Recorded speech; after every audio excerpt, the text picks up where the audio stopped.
There's a strange thing about our times. One viral quote on social media can make us doubt what our civilization has been eating for 1,000 years. And suddenly, wheat becomes the villain.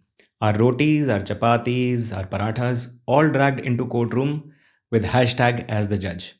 But here's the question we are not asking enough. Are we reacting to the data or to the decibels? We live in a culture where a famous person comes on and says, as per new research, and we nod along, even if that research is a forward message dressed as science. Meanwhile, the people who actually read, analyze, understand, and publish data, we rarely hear their voices outside conferences and journals. This silence from the scientifically trained has created an empty stage, and that stage is now filled by fear marketing and trivialization. Until recently, we were self medicating. Now we are inflicting the same at the societal level. Confidence without clarity is a recipe for disaster. We know what happens when the right sort of people avoid speaking up than the other sort does. So today, let's talk about one such designated villains of our time, our wheat, a grain our ancestors domesticated with patience, pride, and prayers. A grain that fed our civilization through droughts, harvest, wars, and rebuilding. And yet in 2025, wheat is a trigger, a toxin, and intolerance. At least that's what the noise says. But what does the data show? A Lancet backed trial quietly showed something profound. The link to the original publication is in the message below. Irritable bowel syndrome, or popularly known as IBS, patient who believed wheat or gluten triggered them didn't actually react any more to the wheat than they react to the placebo. A placebo is basically a dummy version of the real thing. It looks the same, feels the same, but has nothing inside that can cause a reaction. A harmless lookalike that reveals whether symptoms comes from the food or from the fear of the food. Placebo, by the way, is an integral part of clinical trials as well. And the science here isn't casual. This one comes from the Lancet Gastroenterology and Hepatology, one of the world's most respected clinical journals. Participants were given 3 bars. One with wheat, one with purified gluten, and one placebo bar without either. Shockingly, gluten, the molecule that we have demonized, did not produce any more symptoms than placebo. Gluten, wheat,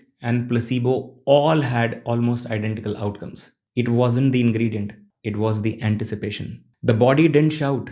Our marketing led generalized belief did. And just to be clear, this is not about mocking anyone's experience. IBS is real, discomfort is real, fear is real as well. I have someone very close to me battling it on daily basis throughout these years. But sometimes, just sometimes, the fears become bigger than the food. Sometimes the anticipation hits harder than the molecule itself. And that is where we, as a society, need to pause, breathe, and ask, are we drifting away from the biology of the body towards the psychology of panic? See, the poor sugar already has been designated new dope. Many would recall that the ghee or fat has been the original villain. Then carbs or potatoes became the enemy over time. The mustard oil has been declared poison, somehow choking our arteries. 50 years ago, manure was illiteracy. Two, organic is great. Today, the wheat is demonized through gluten. Whether it's ghee, potato, sugar, mustard, manure, or now wheat, we see a pattern emerging here. No intentions to play judge or jury, but it doesn't require one to be Sherlock Holmes or Byomkesh Bakshi to deduce the obvious. It's our agriculture, our farms, our farmers. We keep jumping diets like trends, and each time the villain changes. But the science stays behind closed doors. No single food is responsible for civilizational crisis. Oversimplification may. And suddenly a specific and prescriptive supervised meal like that of gluten becomes one size fit all diet for an entire civilization. Whether it's technology or food, overconsumption is a killer. And then there is protein, the new religion. A humble why may get a stare that is equivalent to blasphemy. And here's a more serious angle. When we casually demonize food, we are not just changing our menu. We may be quietly hurting our farmers. The same people who feed the nation depend on public perception, demand stability. A fashionable fear in cities